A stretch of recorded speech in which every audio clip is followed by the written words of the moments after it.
Good evening, everyone.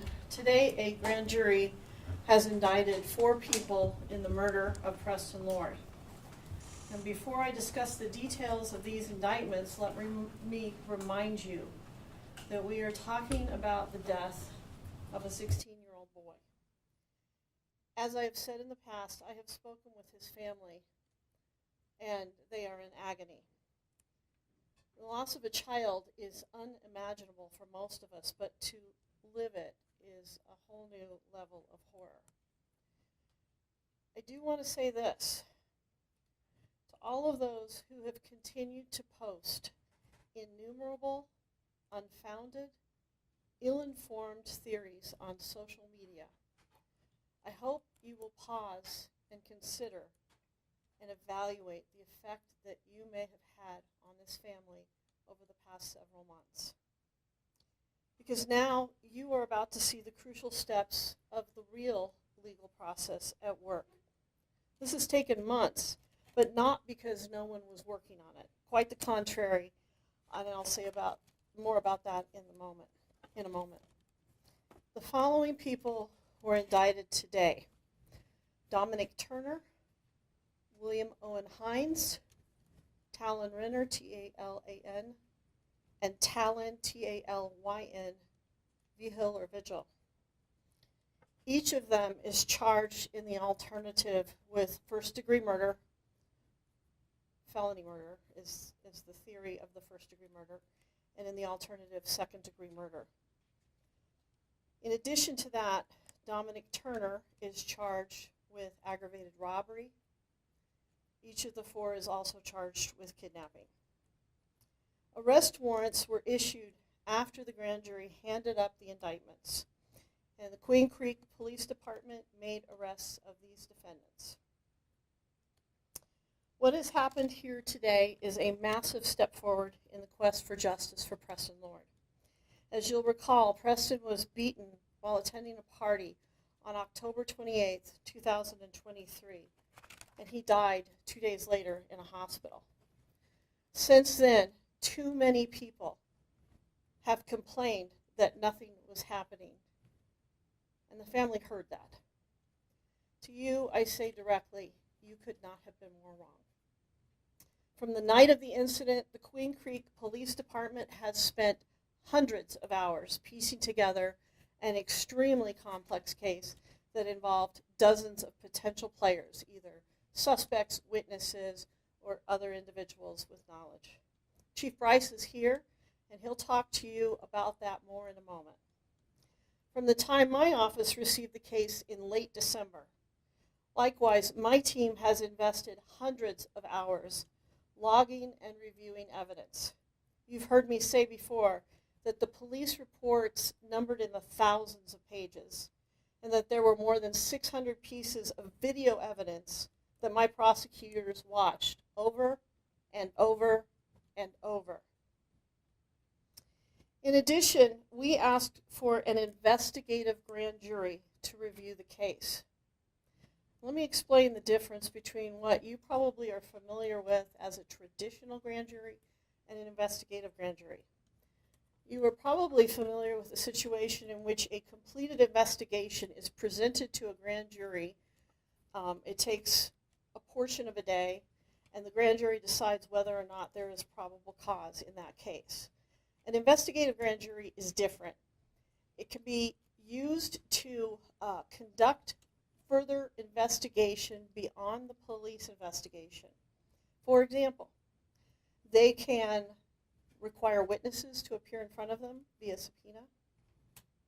They can subpoena documents and other matters. Now, because of the secret nature of grand jury proceedings, that's as far as I'm going to go. I'm not going to tell you what substance was developed in front of the grand jury, and I'm not going to tell you who was called, if anyone, to testify in front of the grand jury. But what I will tell you is this: those take time. Earlier in my career, I was involved in a case where we ran an investigative grand jury, and it took well over a year. So this was done with extraordinary speed. The grand jury has been reviewing this case since February 7th. And then there was another piece of evidence that we absolutely had to have to make this case, and that was the medical examiner's report. That detailed final report was received on February the 14th. And I want to stop and express my appreciation to the Maricopa County Medical Examiner's Office for spending the necessary time to get this exactly right. They undertook a painstaking review, which was so necessary in this particular case. In addition to today's indictments, I will remind you of the dozens of other charges we've brought against some of the same defendants as well as others in the group. And I'm going to give you some updated numbers. These are numbers that do not include the Preston Lord case, to be clear. We have charged 13 adults and 7 juveniles for a total of 20. The adults have been charged cumulatively with 40 counts, juveniles with 14 counts, for a total of 54 charges. This effort on the part of my office and the Queen Creek Police Department, as well as the Gilbert and Mesa Police Departments and other partners in the system, has been a lengthy, meticulous, and thorough investigation and review. And let me emphasize this, let me be very clear. This investigation and review are not over. Additional charges are possible, but obviously I'm not in a position to discuss those specifically tonight. So with that, I would like to invite Queen Creek Police Chief Randy Bryce to the podium, and then we can address questions you may have after his comments. Thank you, County Attorney Mitchell, for being here, and thank you to the press and the media for being here to listen to kind of the culmination of a lot of effort and all the things that we've done up to this point to really go back to that focus of getting justice for Preston. And the county attorney did a great job of covering a lot of the detail that has brought us to this point, so I won't belabor that, but I want to remind you, as she said, this was a Herculean effort on the part of the police department.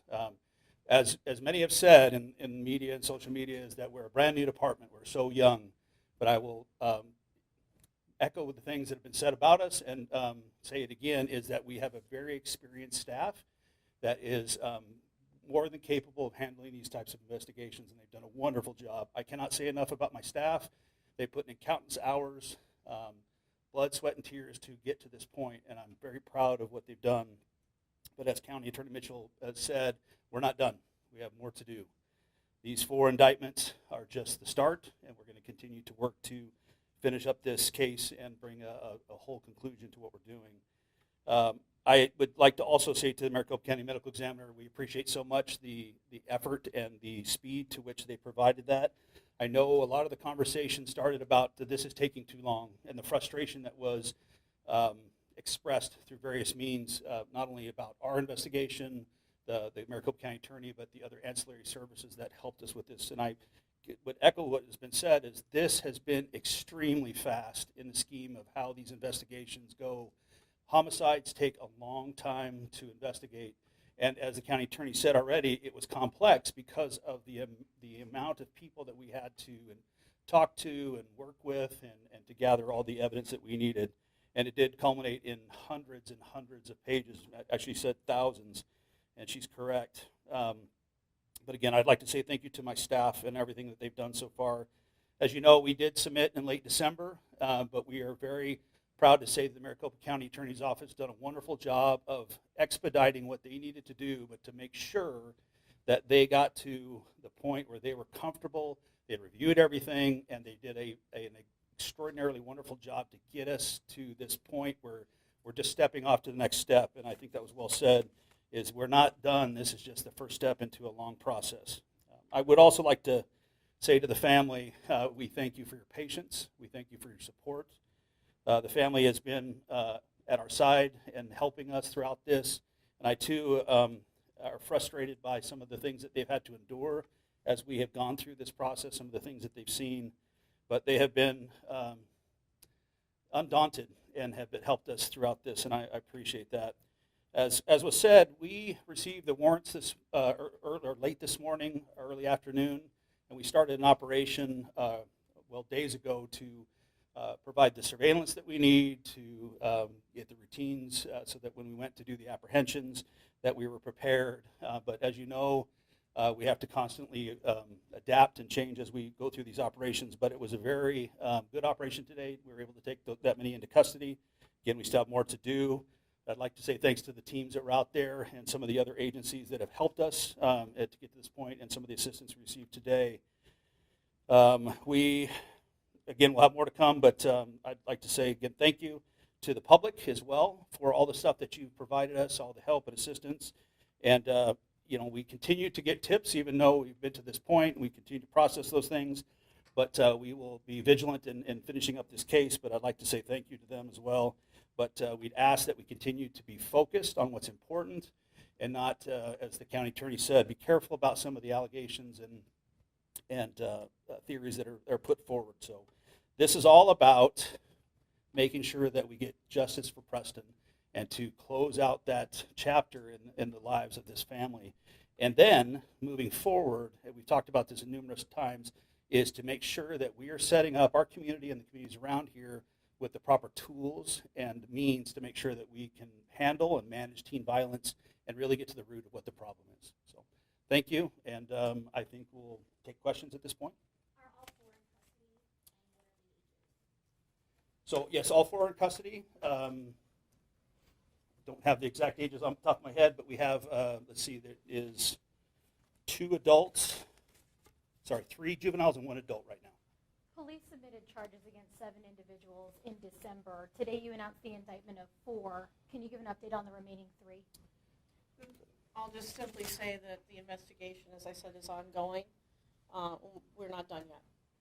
And today we were out at one Gilbert home where Queen Creek Police seemed to be executing a search warrant or looking for an individual. The name that was being read over the loudspeaker is not one of the named individuals that you announced today. Are you still actively looking for suspects to arrest today? So as the county attorney mentioned, we are actively still working the case, and while I'm not going to comment on the name that was being announced, yes, we are still working on actively to make arrests. Can you say if everyone that you've announced today is being charged as an adult? Yes. Yes. Yes, they're all being charged, as I said earlier, as an adult. The community's outside. Can you tell us if more arrests are coming and expected? I know you said the investigation is ongoing. So again, we don't get too much of the details, but we will continue to move forward to make sure that we manage and all of the different things that we submitted already, make sure that we have the evidence necessary to move forward. Is there a message you'd want to put out to individuals that you're currently looking for? Well, so I think the county attorney has said it well, is that we are going to be relentless about this, and we're not going to stop until we have everybody in custody. But I don't want to go into too much detail because obviously when we do these kind of apprehensions, and even today, we had people interfering with our process and making it difficult for us to actually conduct our surveillance and make the apprehension. So I don't want to provide any more detail that's going to put my officers at risk. We know that there's been an investigation into the Gilbert goons. You mentioned some of these individuals have been arrested in other cases. Where is that investigation at? Can we expect other charges related to that? Well, what I would say is that up to this point, or with the information up to this point, was presented to the grand jury. But again, if any additional information becomes relevant, we will present that as appropriate. But this is an ongoing investigation. Chief, you've said in the past that you ran into maybe an obstacle when parents were actively refusing to let their children participate in this investigation. And maybe either of you can take this. Do you anticipate that parents in this investigation could face charges moving forward? So I will say that we are looking at all aspects of this investigation to see if there are any charges that we could bring against people that have either tampered with witnesses or obstruction. We're certainly looking at a lot of those things. I'm not going to comment on the specifics at this point because it's still under investigation. What was the final, you kind of talked about the medical examiner's report and then I think, this grand jury process, but what was the final piece of the puzzle that allowed you guys to be here today? Well, I'll speak to my side, and I think the county attorney will definitely talk about, we work collaboratively through this process, and once we submit the charges, there's a real synergy in the way that we put this case together. And so they're looking at it from a prosecutorial aspect, while I'm looking at it from initially a probable cause, but trying to get to the end result of actually finding who was involved in each one of these things. So when we got to a certain point, this is where that synergy really comes to peak, and we're able to actually get, her office can tell me some of the things they'd like to see, we can work on those things, and we can fine-tune the investigation. So I won't say there was just one thing. There was a lot of things that had to be in place, and as County Attorney Mitchell has already said, is that the medical examiner's report was really a key piece. Now, it wasn't the only thing, but it was a key piece, because the medical examiner determines the cause of death, the manner of death. Cause of death later to be determined during trial, but she can talk more about that. Do you have any details of anything they said or any reaction after they were arrested? So I'm not going to get into the specifics, just because, again, a lot of the individuals that we have their Fifth Amendment rights, and we're not going to necessarily get into some of the statements. When that stuff comes to light, as we release in our investigation, we'll certainly provide that. We just got an update that Chief Solberg and Gilbert would be giving an update here in just about an hour. Does that have any ties to this case? I can't speak exactly to what Chief Solberg might be talking about. We are definitely a collaborative group of chiefs that talk and try to make sure that we're sharing information. So I was on the phone with him today, keeping him up to date on what we were doing. So while we don't have a direct link necessarily to his investigations, as the county attorney has said already, there's a lot of crossover in individuals that either know each other or involved in our case and their cases. While, again, I can't say this enough, is while I understand that the Gilbert Goons and that moniker is a real point of part of what we're seeing out here, and an important piece of that, our focus was specifically on the individuals involved in Preston's death. So that was our focus. While, again, we collaborated with the other chiefs, we remained focused on our investigation and did not necessarily have direct ties to those investigations. Do any of the outstanding suspects, are any of them wanted on the same charges, including first-degree murder? I'm not going to address that right now. With an investigative grand jury, I think a lot of people in the community are probably learning about that process. So if I'm understanding this correctly, you guys could potentially go to them with more evidence, and they could review that as this case continues. Is that correct? That's correct. I mean, the grand jury actually, if there is an investigative grand jury, conducts the investigation in a very real sense, in the sense that they can call witnesses, they can subpoena records. So if that becomes necessary, we always have that tool available to us. Were the suspects today taken in without incident? Yes, there were no injuries, we're always very cognizant of safety and everything that we do. Nobody was injured, and everybody's taken into custody without significant problems. All right. Okay. Thank you, guys. Thank you. Thank you for being here. Thank you.